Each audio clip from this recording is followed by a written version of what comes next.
Tidak ada manusia yang tidak diuji Allah Subhanahu wa ta'ala.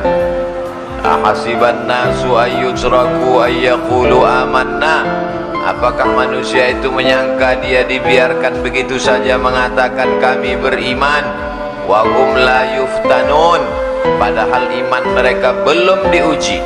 Walanabluwannakum, kami pasti akan menguji kamu bisyai'im minal khauf, takut, wa naqsim minal amwal. Walanabluwannakum bisyai'im minal khauf, takut, wal ju', lapar, wa naqsim minal amwal, kurang harta, wal anfus, sakit, was samarat, kering kerontang paceklik, wa basyiris sabirin, berikan kabar gembira kepada orang yang sabar. Siapa dia? Alladzina idza asabathum musibah qalu inna lillahi wa inna ilaihi. Salat sudah, puasa Senin Kamis sudah, sedekah sudah, wakaf sudah, infak sudah, ngaji sudah, kok kena musibah juga. Banyak anak-anak muda ketika sudah hijrah komplain ke Ustadz. Ustadz, dulu saya ketika masih pacaran bisnis saya lancar, waktu masih nyabu hidup saya enak. Begitu hijrah dengar pengajian Ustadz, datang ke masjid, sholat, keluar masjid sendal hilang. Pergi ke parkiran, helm kena hujan. Untuk apa Allah uji kita? Halaman 12 nomor 4. Musibah diberikan Allah untuk membuat hamba-hambanya tidak sombong, mau berserah diri dan minta tolong kepada Allah. Rumah besar, mobil besar, istri, kantong besar, tabungan besar, maka dia tidak lagi ada ketergantungan kepada Allah. Allah uji. Nabi Musa alaihissalam tinggalnya di istana Fir'aun, penuh. Akhirnya Allah buat skenario bagaimana supaya dia keluar dari istana Fir'aun. Ada dua orang yang sedang kelahi, dilerai, dipisah oleh Nabi Musa, ngotot juga, ditinju Nabi Musa, mati. Kebetulan yang mati ini adalah rakyatnya Fir'aun. Ngamuk, terusir. Di saat terusir dia ingat kepada Allah. Nabi tidak pernah lupa pada Allah. Sedangkan Nabi saja pun diuji Allah, apalagi kita yang tidak ada apa-apanya dibandingkan dengan Nabi. Nabi Ibrahim alaihissalam terusir dari kampung halamannya, dikejar-kejar. Dia masuk ke dalam tempat ibadah kafir musyrik, dihancurkan berhala-berhala. Mereka kejar, dinyalakan api unggun oleh Namrus, harriquhu, bakar dia. Api yang tabiatnya membakar, menghancurkan, merubah materi jadi debu, tak tersisa. Tapi di situ turun pertolongan Allah. Ya naru kuni bardan wasalaman ala Ibrahim. Wahai api, sejuklah engkau, selamat engkau. Ketika kita sedang diuji Allah, dunia terasa sempit. Yang dulu banyak kawan berubah menjadi lawan. Yang dulu teman cerita sekarang sudah tidak mau. Bawaannya curiga. Bersandar kepada manusia akan binasa, bersandar kepada jabatan akan sirna, bersandar kepada harta akan hilang. Di saat itulah kita mengangkat tangan berkata yang besar hanya Allah. Allahu Akbar. Salat kita jadi lebih khusyuk. Wa ma min dabbatin fil ardi, tidak ada satupun makhluk yang melata berjalan di atas muka bumi ini illa 'ala Allah rizquha. Rezekinya sudah dijamin Allah Subhanahu wa ta'ala. Hanya saja datang cemas, datang ragu, datang ngeri, datang galau, sempit pikiran. Kalau mindset otak kita sempit, hati kita susah, jantung koroner datang. Jadi apa yang bisa menenangkan hati ini? Dekatkan diri kepada Allah, serahkan semuanya. Inna salati wa nusuki wa mahyaya wa mamati lillah. At-tahiyatul mubarakatus salawatut thayyibatu lillah. Assalamualaikum warahmatullahi wabarakatuh. La ilaha illallah dahu la syarikalah, lahul mulku walahul hamdu yuhyi wa yumit wa huwa ala kulli syai'in qadir. Serahkan pada Allah. Kelompok A, kelompok B. Yang kelompok A sholat, orangnya baik, zikir, nggak dapat ikan.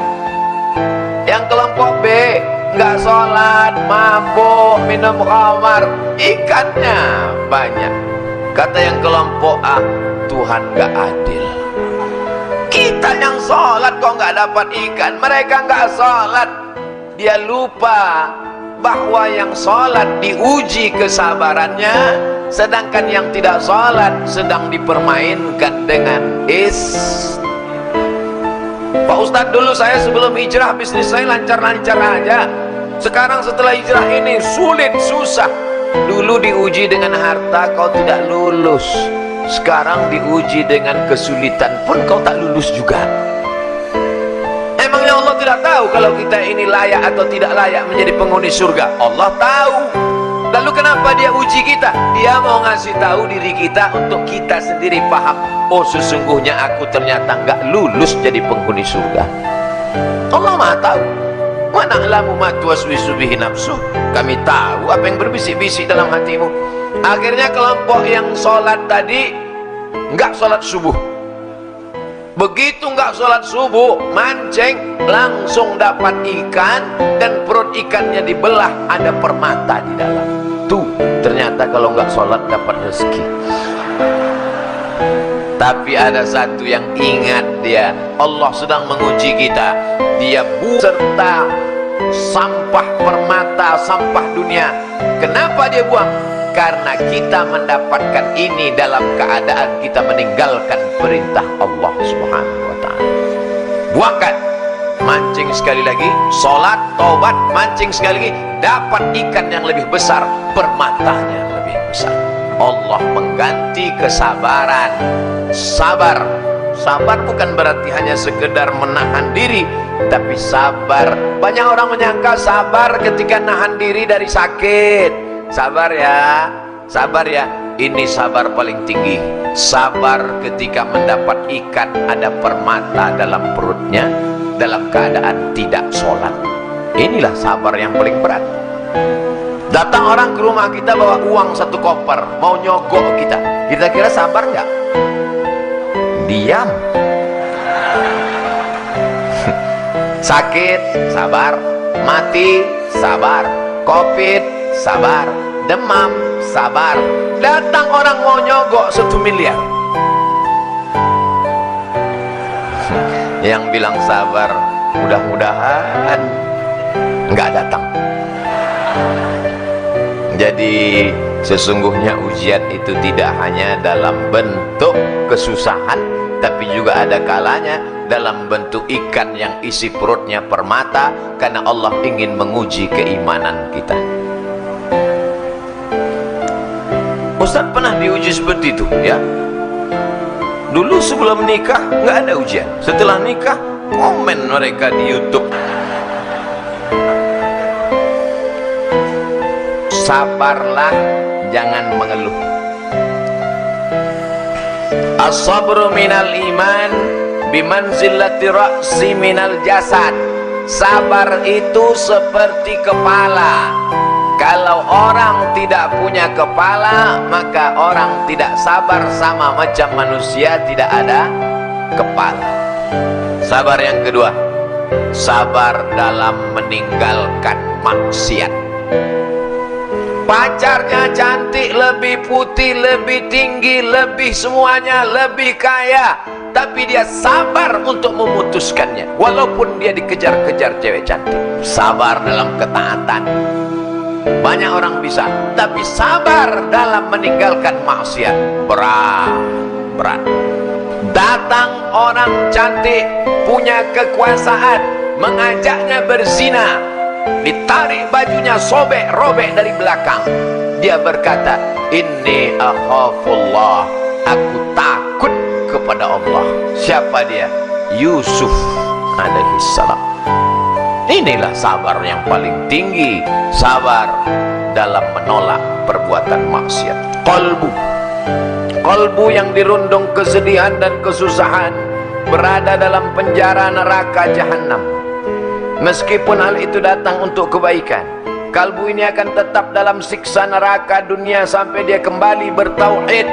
Hati itu susah, hati itu risau, hati itu gundah gulana, hati itu galau. Hati tidak bisa ditenangkan dengan narkoba, hati tidak bisa ditenangkan dengan khamar, minum-minuman keras, hati tidak bisa ditenangkan dengan zina. Hati hanya bisa ditenangkan dengan zikir la ilaha.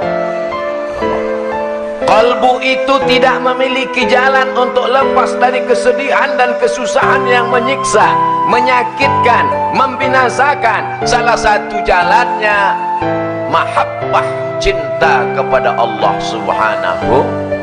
Bagaimana cara menghilangkan kesedihan? Satu, menghadirkan Allah dalam hati. Allah tidak punya rupa. Kalau kau pejamkan matamu nampak hitam, merah, bulat, petak, lonjong, bentuk cacing. Allah tidak seperti itu. Walam yakul lahu kufuwan ahad. Allah bisa kau rasakan keagungannya, Allah bisa kau rasakan ketenangan dalam hatimu. Berzikir la ilaha illallah. Mulut menyebut, hati mengingat, pikiran fokus. Mulut menyebut, hati mengingat. Alladzi waswisu fi sudur. Setan berbisiknya bukan di telinga, setan berbisiknya di dada. Bagian mana? Sebelah kiri jantung berdegup, berdetak. Terserah mau zikirnya la ilaha illallah, mau zikirnya Allah Allah, mau zikirnya subhanallah, mau zikirnya alhamdulillah, mau zikirnya Allahu akbar.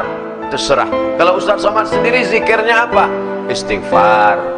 Habis istighfar sholawat, habis sholawat la ilaha illallah. Tanamkan keyakinan bahwa Allah tengah menyusun rencana yang lebih baik dan lebih indah. Ada Allah yang mengatur kehidupan. Kau bukan berjalan sendirian di atas alam semesta. Ada Dia yang mengatur hidupmu. Siapa Dia? Allah. Adakah Tuhan selain Dia? La ilaha illa huwa. Apakah Dia hidup? Al-Hayyu. Apakah Dia mengatur hidupku? Al-Qayyum. Mesti yakinkan dalam hati, ini takdir, aku hidup dalam rencana Allah. Rencana Allah lebih cantik, lebih indah, lebih baik. Husnuzon kepada. Kalau kita tidak husnuzon kepada Allah, stres, depresi, tengah malam datang setan berbisik, itu minum ada jus, ternyata racun nyamuk. Kita ini masuk surga bukan karena sholat kita, masuk surga bukan karena puasa kita, masuk surga bukan karena zikir kita. Kita masuk surga karena rahmat Allah. Kita sholat karena ingin mengundang rahmat Allah. La yudkhilal jannata ahadakum amaluhu. Amalmu tidak membuatmu masuk surga. Lalu yang membuat kita masuk surga itu apa? Illa ayyataghammadani Allahu birahmatih. Masuk surga karena rahmat Allah. Apa saja yang membuat rahmat Allah itu turun? Satu, berbuat ihsan. Dalilnya, inna rahmatallah, rahmat Allah qaribun, dekat, minal muhsinin, dekat kepada orang yang berbuat ihsan. Apa yang membuat rahmat Allah turun? Fa ammal ladzina amanu billah, orang yang beriman kepada Allah, wa'tasamu bihi, berpegang teguh dengan Allah, fasayudkhiluhum fi rahmatim min, dia akan dimasukkan Allah ke dalam rahmatnya. Beriman dan berpegang teguh. Banyak orang beriman tapi tak berpegang teguh. Tiga, sabar ditimpa musibah. Ulaika alaihim salawatum min rabbihim wa rahmah. Orang yang sabar ditimpa musibah, maka dia mendapatkan rahmat dari Allah SWT. Empat, takwa. Uktub lana fi hadhihi dunya hasanatan wa fil akhirati inna hudna ilaik qala adzabi usibu bihi man asya wa rahmati wasi'at kulla syai'. Rahmat Allah SWT untuk orang yang bertakwa. 6. Berbuat baik. Inna rahmatallahi qaribum minal muhsinin. 7. Berhijrah, berjihad. Ulaika yarjuna rahmatallah. Mereka mengharapkan rahmat Allah. 8. Laula tastaghfirunallah. Banyak-banyaklah kamu beristighfar kepada Allah. La'allakum turhamun. Kamu dapat rahmat. 9. Mendengarkan bacaan Quran. Wa idza quri'al Quran. Kalau ada orang baca Quran, fastami'u lahu, dengar baik-baik. Wa ansitu, diam. La'allakum turhamun. Ada orang baca Quran, diam. Qari tadi baca Quran. Bismillahirrahmanirrahim. Dia diam. Tapi tangannya sama aja. Mulutnya diam, tangan main. Diam, renungkan maknanya, fahami isinya, turun rahmat Allah ke dalam hati, lapang segala yang sempit. Dijadikan Allah kita hamba yang sabar, yang bersyukur dalam menerima segala yang diberikan Allah Subhanahu wa ta'ala.